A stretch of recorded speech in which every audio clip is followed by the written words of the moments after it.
బంగాళాఖాతంలో వాయుగుండం కొనసాగుతుందని విశాఖ వాతావరణ ప్రతినిధులు తెలిపారు. ఇక రేపటికి అల్పపీడనంగా మారే అవకాశం ఉందని అంచనా వేస్తున్నారు. రాగల 24 గంటల్లో కోస్తా జిల్లాలో భారీ వర్షాలు కురిసే అవకాశం ఉందని తెలిపారు.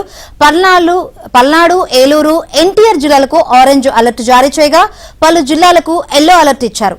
తీరం వెంబడి 35 నుంచి 45 కిలోమీటర్ల వేగంతో గాలులు వీచే అవకాశం ఉందని మత్స్యకారులు వేటకు వెళ్లొద్దని సూచిస్తున్నారు.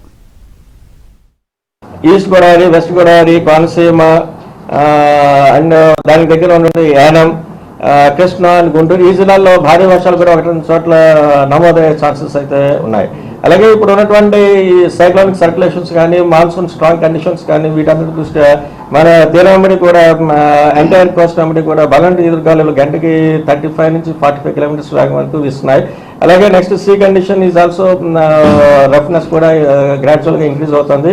వీటన్నిటి దృష్ట్యా నెక్స్ట్ కమింగ్ ఒక 3 to 4 days వరకు కూడా ఉత్తరాంధ్ర తీరం వెంబడి కూడా ఉన్నటువంటి ఫిషర్మెన్ కమ్యూనిటీ అందరూ కూడా వేటకు వెళ్ళొద్దని చెప్తున్నాం. ఉత్తరాంధ్ర వరకు చూసుకుంటే ఇప్పుడు రాబోయేటువంటి అల్పపీడన దృష్ట్యా 4th ఆన్వర్డ్స్ 4th నుంచి 8th వరకు ఈ 4 రోజులు కూడా పలు ప్రాంతాల్లో moderate rains with in some places heavy rains and some districts heavy